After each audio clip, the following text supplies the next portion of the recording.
इस वीडियो में हम बात करने वाले हैं ब्रेकआउट के बारे में। क्या ब्रेकआउट होता है, क्यों यहाँ पे सबसे ज्यादा रिटेल ट्रेडर ट्रैप होते हैं, क्या क्या कंडीशंस होती हैं, तो ये सब कुछ मैं आपको समझाने वाला हूँ। एक बिगनर को भी ये बिल्कुल अच्छे से समझ आएगा, इतने बेसिक से समझाऊंगा। तो चलिए चार्ट पे चलते हैं। पहले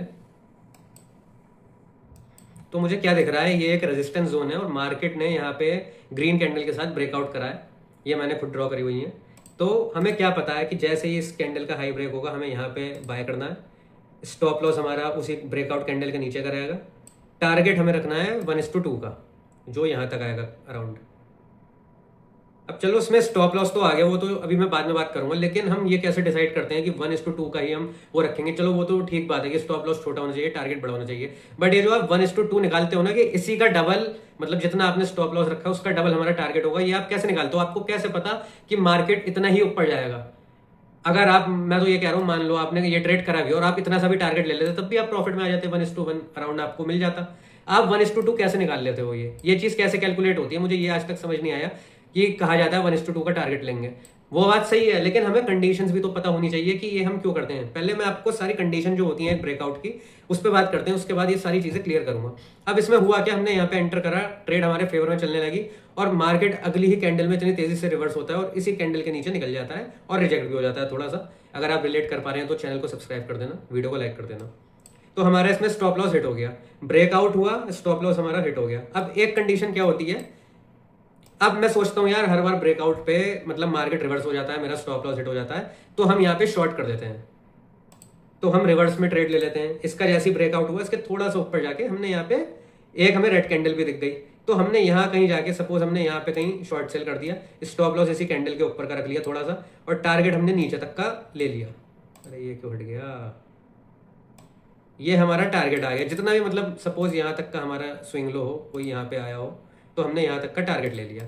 अब हुआ क्या, मार्केट ने फिर से मार्केट ने ट्रेड में एंटर करवाया और हमें लगा कि मार्केट रिवर्स होने लगा, हमें लगा, हम एक्साइटेड हो गए कि बहुत तेजी से मार्केट नीचे जाने लगा। एकदम से ये कैंडल रिजेक्ट हुई और बहुत बड़ी बड़ी ग्रीन कैंडल आई और आपको मतलब चांस भी नहीं मिला। आपने स्टॉप लॉस नहीं लगाया तो आप बर्बाद हो चुके हो यहाँ तक, और लगाया तो एकदम से हिट हो जाएगा, जो यहाँ पे नहीं बल्कि यहाँ पे कहीं आप एग्जिट लोगे, क्योंकि इतनी तेजी से मार्केट ऊपर निकलता है कि आपका जो स्टॉप लॉस जिस रेट पे लगाया होता है वो भी मार्केट रेट पे एग्जीक्यूट होता है, तो वो बहुत काफी ऊपर थोड़ा एग्जीक्यूट होता है। तो ये दो कंडीशंस होती हैं ब्रेकआउट की। लोगों का क्या होता है, जब वो रिवर्स का ट्रेड लेते हैं तो मार्केट ऐसे चला जाता है, जब वो फेवर में लेते हैं कि मार्केट मतलब बढ़ेगा तो ऐसा कुछ हो जाता है। तो उसमें हम ऐसा क्या कर सकते हैं कि हम इस वाली चीज से निकल पाए? पहले तो ये 1:2 वाली चीज छोड़ो, मैं ये नहीं कह रहा हूँ कि हमें ऐसे ही ट्रेड में एंटर करना है कि हम 1:1 तक को बस लेंगे और निकल जाएंगे। ये सबसे बेकार चीज है। हमें ब्रेकआउट को ट्रेड करना ही क्यों होता है, जब हमें पता है कि मार्केट ये वाली दो चीजें करता है। और कई बार ऐसा भी होता है मार्केट बहुत स्लो हो जाता है ब्रेकआउट करने के बाद, यहीं पे कंसोलिडेट करता रहता है, तो आपको समझ में नहीं आता है, आप ट्रेड में घुस तो जाते हो लेकिन ना मार्केट नीचे गिर रहा है ना ऊपर गिर रहा है, बट स्टिल आप अपनी ब्रोकरेज वेस्ट कर रहे हो उस पर। तो मेरा पॉइंट ये है कि हमें ब्रेकआउट को ट्रेड करना क्यों है, जब हमें पता है मार्केट ऐसी चीजें करता है। स्कैल्पर्स के लिए तो ये ठीक बात है, बट जो इंट्राडे ट्रेडर्स हैं, स्विंग ट्रेडर वाले हैं, बहुत चीजें होती हैं, तो हमें ऐसी चीजें क्यों करनी है जब हमें पता है? हम वेट करेंगे। अब जैसे मार्केट ने ये जो एक रेजिस्टेंस का ब्रेकआउट करा है, इस कैंडल ने रिटेस्टिंग करी है बहुत अच्छे से, उसके बाद मार्केट ऊपर निकला है, तो हम वेट करेंगे मार्केट के रिट्रेसमेंट का। जब मार्केट दोबारा से उस जोन पे आएगा तो हमें यहाँ पे बाय नहीं करना कि ये रेजिस्टेंस टूटा तो अब ये सपोर्ट बन गया। सबको पता है मार्केट रीटेस्ट करा है, हम रीटेस्ट के नीचे एक मेथड ये भी होता है, जब मार्केट पहले ब्रेकआउट कर दे, रीटेस्ट कर दे, उसके बाद जब मार्केट निकले तब हमें एंटर करना होता है। जैसे हम यहाँ पे करते हैं, स्टॉप लॉस हमारा यहाँ होता है, टारगेट फिर हम 1:2 का रखते हैं। तो पहली बात तो 1:2 मुझे कभी समझ में नहीं आता, सबसे खराब चीज लगती है मुझे। प्लस हम ये वाली ट्रेड भी लेते हैं, बट जब ये तीनों कंडीशंस ब्रेकआउट की सबको पता है, ऐसा नहीं है मुझे पता है या आपको पता है, स्मार्ट मनी को नहीं पता, ऑपरेटर को नहीं पता, ये चीजें मार्केट में रिटेलर करता है, ये वाली चीजें वो खुद ही क्रिएट करते हैं, ये ट्रैप बनाते हैं आपके लिए। तो हमें ऐसी सिचुएशन में क्यों हमें खुद जाके इनको सरेंडर करना है जाके कि भाई आओ हमारा स्टॉप लॉस हिट कराओ?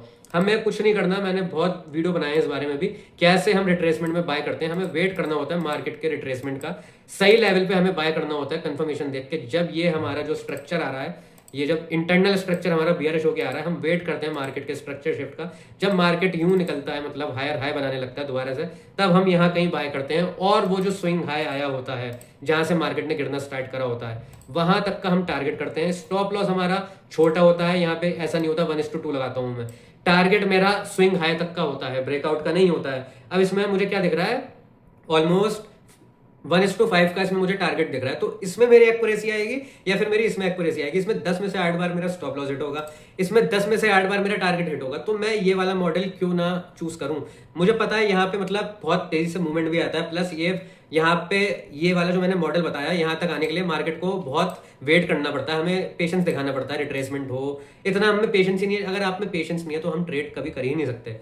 अगर आप ये वाली चीज थ्योरी को फॉलो करोगे ना, तो आप अपना जो आपको ये स्टॉप लॉस इतना बड़ा लगाते हो ना 1:2 वाला, आपको अपना स्टॉप लॉस का ये जो आप बनाते हो पूरा लॉन्ग और शॉर्ट वाला, आपको ये कुछ ऐसा दिखने लगेगा। और आपको इसमें एक्यूरेसी भी दिखेगी जब मार्केट यहाँ से चलना चालू करेगा ना, और यूं करके यूं यूं यूं और यूं निकलता है फिर मार्केट ब्रेकआउट के ऊपर तक, या तो आप स्टॉप लॉस ट्रेल कर लो फिर कि यहां तक तो हमें चाहिए ही चाहिए। हो सकता है मार्केट इसके ऊपर निकले भी और निकलता है भी, लेकिन मैं तो यहां पे निकल जाता हूं, क्योंकि वो स्विंग हाई ऐसा होता है ना कि अब वहां से मार्केट रिवर्स होने लगता है, प्लस बहुत देर हो चुकी होती है मार्केट को ऑलरेडी, तो वहां से बहुत चांसेस होते हैं कि मार्केट बंद ना हो जाए, या फिर मतलब बहुत कंडीशन होती है, वो डिपेंड करता है कि हम कितने बजे ट्रेड ले रहे हैं, क्या कंडीशन है। तो मेरा बेसिक सा कहने का यही मतलब है कि हम इन सारी कंडीशंस को ना देख के अगर हम इस टाइप से ट्रेड करना की कोशिश करेंगे तो हमारी इसमें एक्यूरेसी भी बहुत होगी, ट्रेड भी हम कम लेंगे और पेशेंस भी डेवलप होगा और डिसिप्लिन भी हम शो करेंगे। आपको प्रॉफिटेबल होना है, आपको बस ट्रेड नहीं लेनी है कि ट्रेड ले रहे हो भाई, ट्रेड सब ले लेते हैं लेकिन लॉस हो जाता है ना। हमें प्रॉफिट करना है, हम ट्रेडर्स हैं, हमें इससे ही अपना करियर बनाना है, तो हमें पेशेंस बहुत जरूरी है डेवलप करना। वीडियो थोड़ा सा लंबा हो रहा है, लेकिन मैं आपको बताना चाहता हूं कि आप इन वाली चीजों पे ध्यान दीजिए, आपको अपनी एक्यूरेसी इंप्रूव होती हुई खुद देखेगी, और आपको जब रिजल्ट्स मिलेंगे ना, फिर आप में खुद से पेशेंस डेवलप होगा भी। तो आज के लिए इतना ही। अगर वीडियो अच्छा लगा और थोड़ा सा भी रिलेट करा और थोड़ा भी समझ आया हो, तो वीडियो को लाइक जरूर कर देना, चैनल को सब्सक्राइब कर देना। थैंक यू, मिलते हैं अगली वीडियो में आपसे।